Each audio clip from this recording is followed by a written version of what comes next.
Okay, so let's start discussing about the accounts. So when we say the accounts, this is the technique used in accounting for you to easily identify or classify if the transactions will be balanced at the end.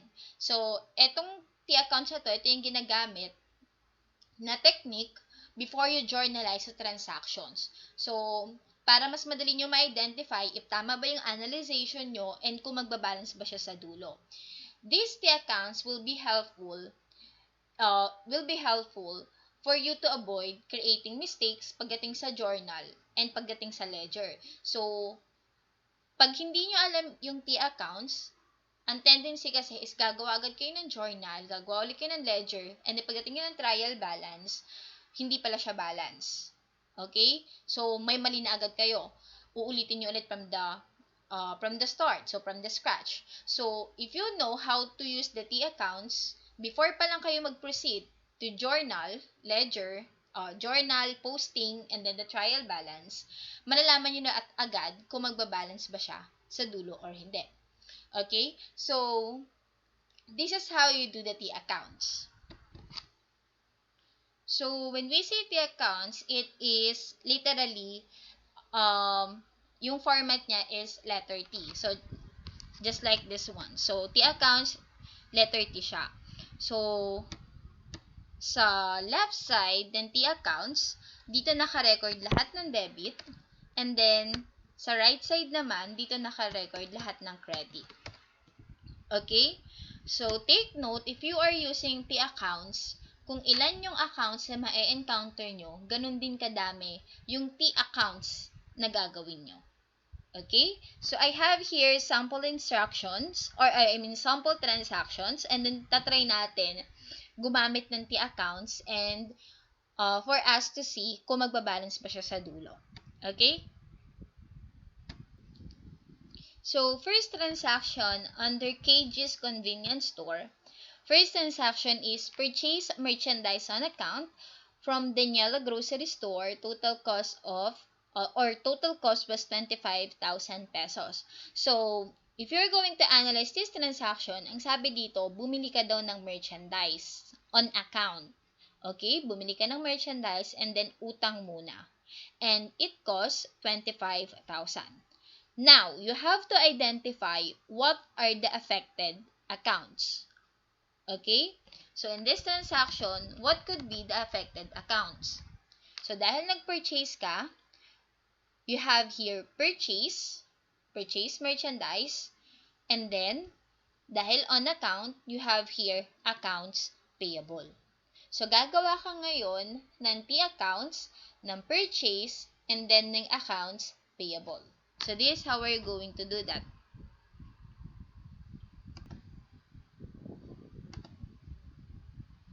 Okay. So, gagawa ka dito ng letter T and dito din. Okay? So, next is, let's merge this one. Okay. Dito, this is the purchases,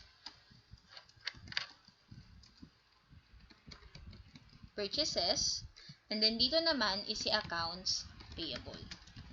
Now, you have to identify kung si purchases ba is si debit or credit. Okay? So, 25,000 here under purchase is debit. Okay? So, ilalagay mo under debit purchase, peso sign, don't forget the peso sign sa unahan, 25,000. Now, what is our credit? So, our credit will be accounts payable, 25,000.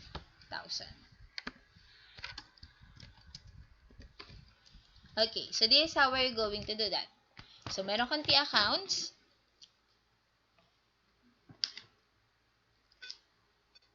Meron kang T accounts under debit, purchases, credit, accounts payable, 25,000. Okay, let's go to your next transaction. So, here, we have here sold merchandise to Marga worth 9,500 on account. So, if you're going to analyze this transaction, meaning nakabenta ka daw ng merchandise kay Marga.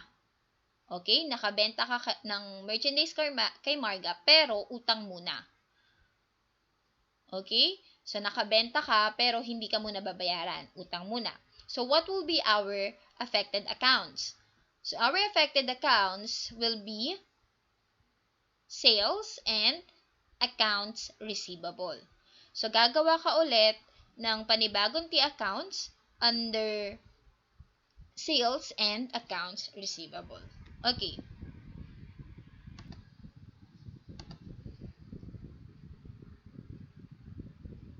Okay, got tayo dito.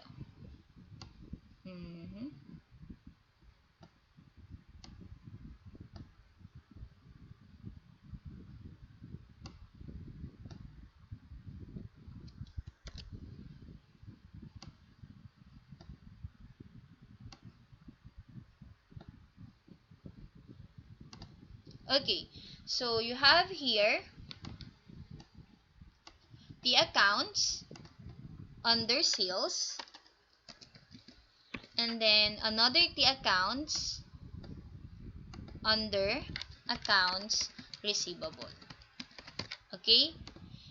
So, what could be our debit and what could be our credit?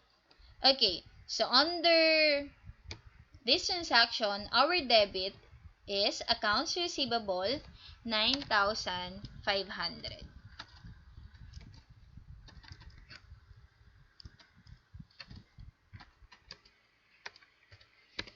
And our credit, dito nyo siya ilalagay sa right side kasi nga credit. You have here.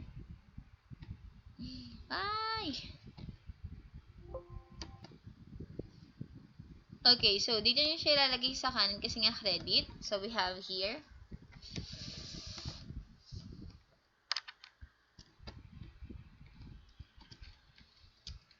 9,500 pesos. Okay. Okay, so next, third transaction. Let's go to the third transaction. You have your paid utilities expense worth 4,500 pesos. So let's assume that this utilities expense was paid on cash. Okay, so another T accounts. You have to create another T accounts.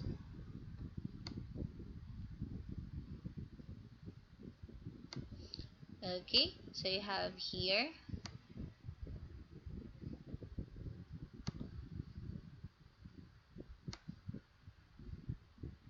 okay, now what could be the accounts affected in this transaction? So you pay the utilities expense worth 4,500 on cash.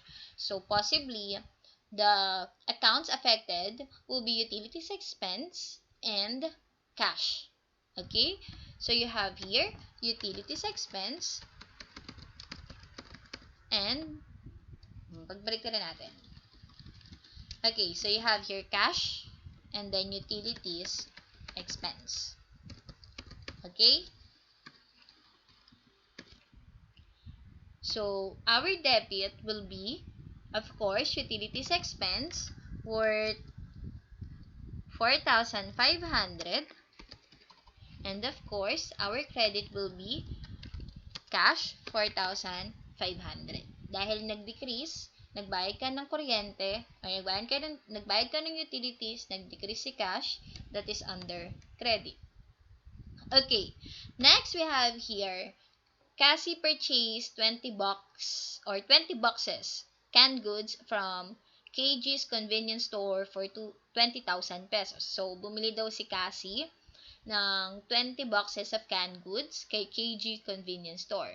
So, it means that Cassie is a customer or buyer. Okay, so bumili daw si Cassie. Ngayon, dahil may bumili sa'yo or may bumili kay KG convenience store, that will be sales. Okay? So, if you are going to analyze this transaction, the two accounts involved will be sales and for 20,000, let's say this is on cash, you have here on cash. Okay? We have your sales and cash. So, what could be our debit? What could be our credit? Of course, dahil nakabenta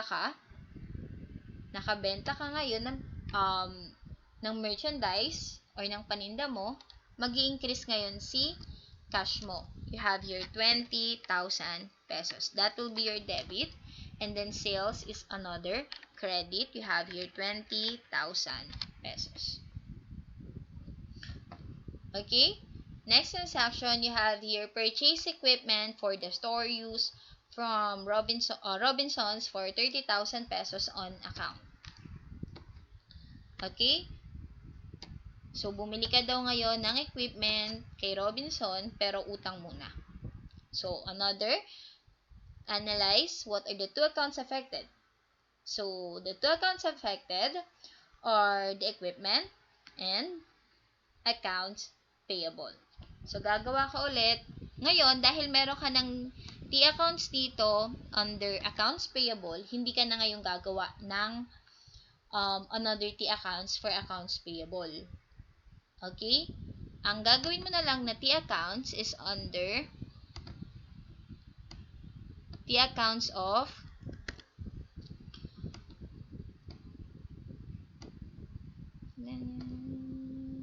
equipment. Okay? So, ang T accounts na gagawin mo is under equipment. Okay. So, what could be the debit and what could be the credit? So, in this transaction, our debit is equipment, 30,000. And then, our credit is accounts payable, 30,000. Okay. Next is this transaction. Sold 40 sets of breakfast meal to Hector for 5,600 on account. Okay? So, dahil sold, nakabenta ka daw ng 40 sets of breakfast meal to Hector ng worth 5,600. So, meaning Hector is a customer or a buyer. Okay? So, 40 sets, you have here the accounts affected, sales, and accounts receivable. So, dahil meron na tayong sales dito, and then meron na rin tayong accounts receivable dito, hindi mo na kailangan gumawa ng another T accounts for accounts receivable and sales. Susulat mo na lang siya. Okay? So, what could be our debit? What could be our credit? Our debit in this transaction is accounts receivable, 5,600, and then sales is 5,600 under credit. So, that's how we're going to do with your T accounts. Next is this transaction. Paid the purchase equipment from Robinsons. So, ngayon naman, nagbayad ka na daw ng binili mong equipment kay Robinson. Okay? So, magkano yung utang natin kay Robinson? We have here 30,000 pesos. So, ngayon, if you're going to analyze, pag nagbabayad ka ng utang, syempre, nagdi-decrease yung cash mo. So, dahil nag-decrease yung cash, you have here 30,000 pesos under credit. And dahil nabawasan na yung utang mo, mawawala na yung mag-decrease si accounts payable, that will be debit.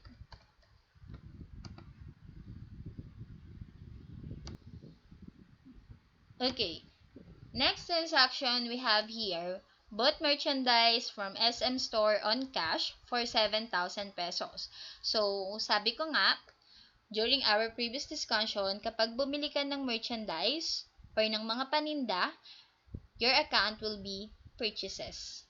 Okay? So, under this transaction, the accounts affected are purchases and cash. Okay? So, you have here purchases. Under debit, we have here 7,000 and cash Under credit, kasi nga nagbayad ka, you have here another 7,000.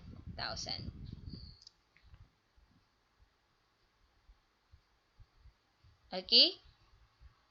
Next, we have here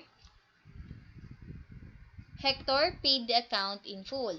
So, dito naman, nagbayad na daw si Hector ng utang niya sa atin or kay KG's Convenience Store. So, dahil kapag may nagbabayad sa'yo ng utang, ang mangyayari dyan is makaka-receive ka ng cash at mawawalan ka ng marireceive na pera or ng mga may utang sa'yo. Okay? So, pag nagbayad si Hector, your cash will increase. That will be debit. Magkano utang na Hector dito? We have here 5,600. And then, mawawalan ka ngayon ng accounts receivable. Dahil magde-decrease siya. You have here 5,600 pesos. Credit. Okay. Next, we have here sold bottles of beverages to Christoph worth 1,500. So, another transaction which is sold. So, nakabenta ka daw ng 40 bottles of beverages kay Christoph. So, that will be sales and cash. So, those are the accounts affected. So, now, makaka-receive ka ng 1,500 and, of course, your sales will be 1,500 under credit. Debit, 1,500 under cash. Credit is sales, 1,500.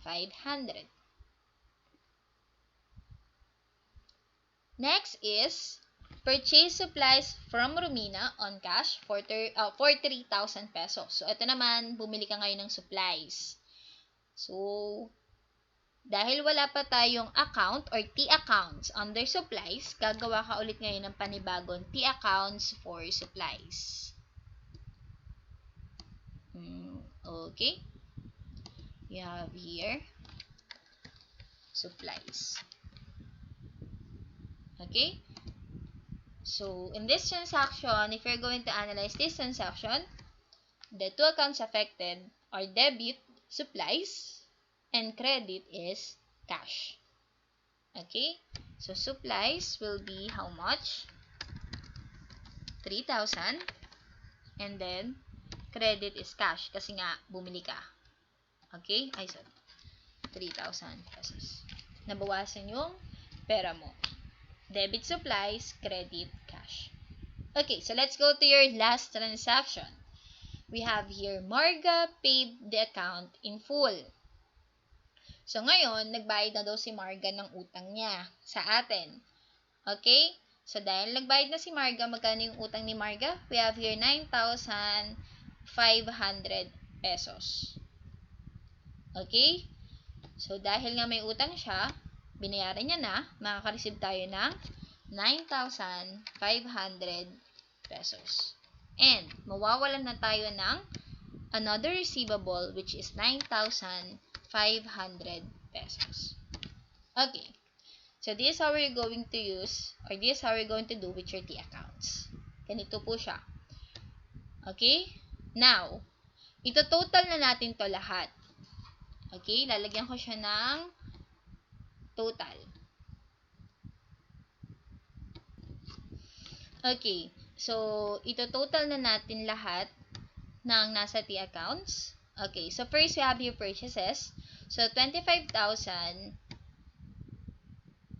plus 7,000, of course, we have here 32,000. Kailangan natin makasure na 32,000 yan. We have here 32,000. Okay? Next is, so dahil wala naman siyang kasama, we have here total of 30,000. This one, 25,000 plus 30,000, we have here 55,000 pesos.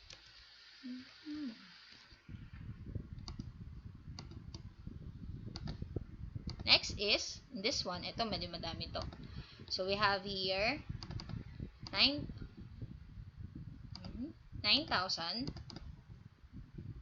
plus, we have here 9,500 plus 20,000 plus 5,600 plus 1,500. We have here 36,600. Tama? 36,600. 36,600 pesos. Okay, next, this one. Another 20,000 plus 5,600 plus 1,500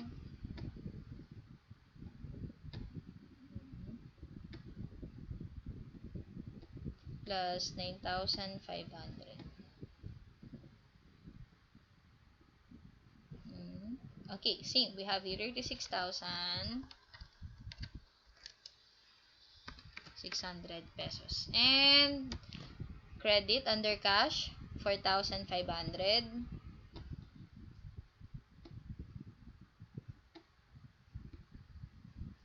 plus 30,000 plus 7,000 plus 3,000. You have here 44,500 pesos. Malaki pala yung nasa ano. Okay. Okay. Next, we have here 9,500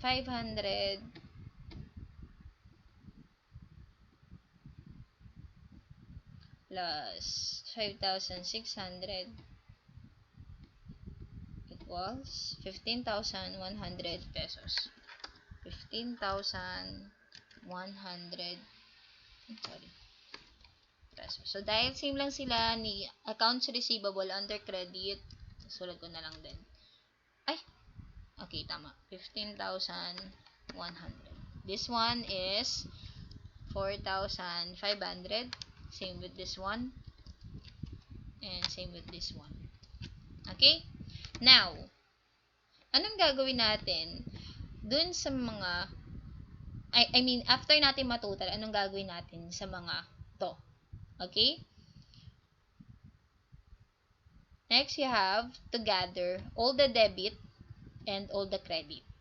Okay? Okay, so ito-total natin or pagsasama-samahin natin lahat ng debit at lahat ng credit. Okay?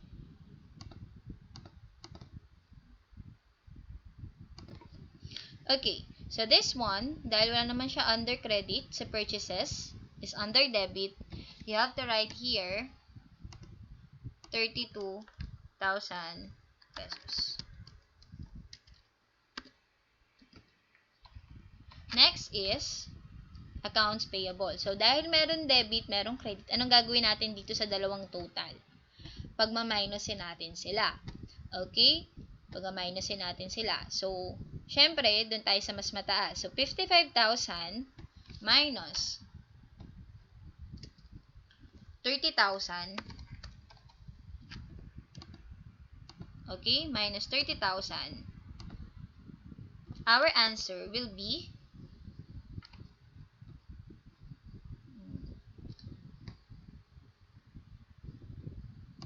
okay?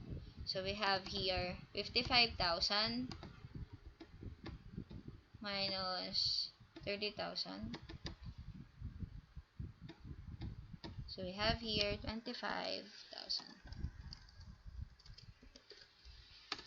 So, dahil under credit siya, minus natin siya sa credit dahil mas mataas si credit,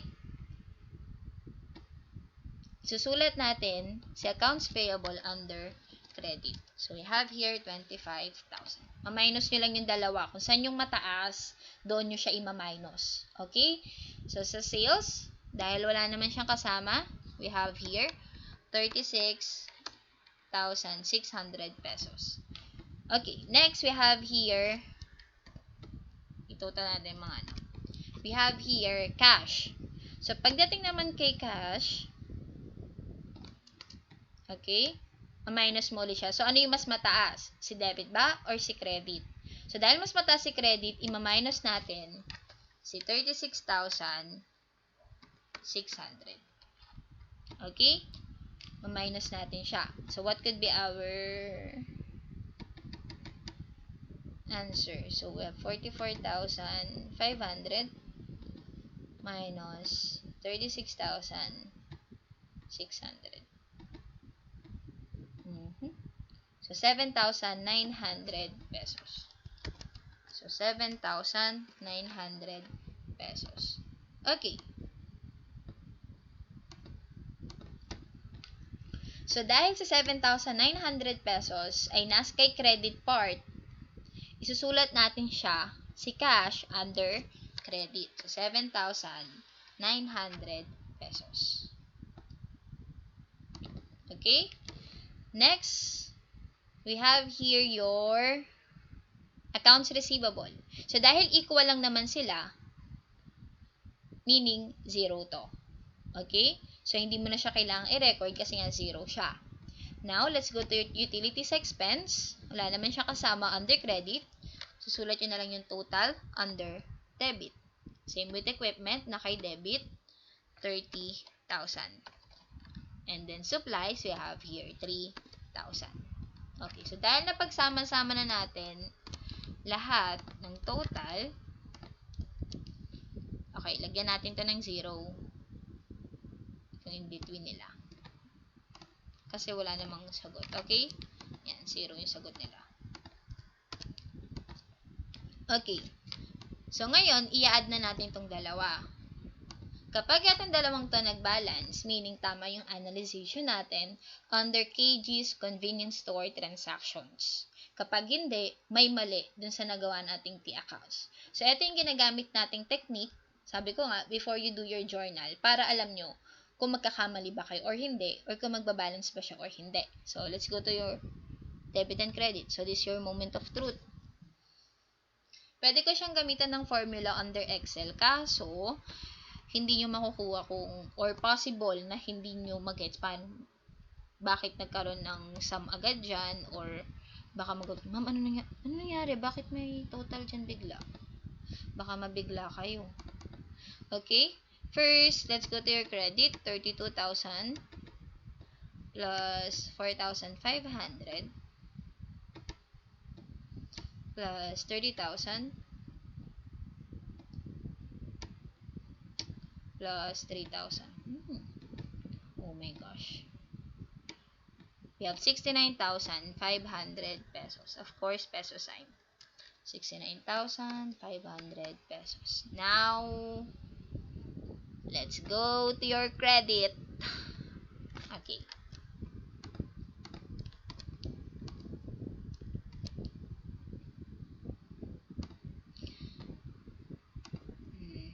Let's go to your credit. 25,000 plus 36,600 plus 7,900. Mali. Nakakapagod pa to. And boom! Balance. 69,500. So, meaning, tama yung analyzation natin. So, take note, kapag gumagawa kayo ng T-account sa papel, huwag niyong kakalimutan yung double rule. Okay? Double underline. Double underline. Yan. Double underline. Double rule. Don't forget the double rule. Meaning, that is your total amount. Okay? Huwag kakalimutan yan. And lastly, this one. Itong dalawa. Okay? So, that's it. That's how we're going to do with your T accounts. So, ganyan po ang ginagawa natin under T accounts. Okay? So, if you have questions or any clarifications regarding your T accounts, you may message me on our Edmodo class. Same with Facebook. Pwede kayong mag-PM kung medyo nahihirapan kayo under T-accounts. So, itong T-accounts na to, take note, ginagawa to possible before kayo mag-journal para hindi nasasayang yung papel. And then question, alam ko magtataka kayo bakit ngayon ko lang to sinasabi kasi supposed to be i-discuss ko to nung before magkaroon ng suspension of class para mas madali nyo maintindihan si merchandising. Okay? Pero dahil nagkataon na nagkaroon ng suspension of class, inuna ko muna yung merchandising dahil baka mahuli tayo. Okay, so this is how you're going to do with your T-accounts. For any clarifications or questions or any comments, you may message me. Sabi ko nga, Facebook, Messenger, or in our Edmodo class. Okay? Thank you for listening and watching our video tutorial for today. Thank you.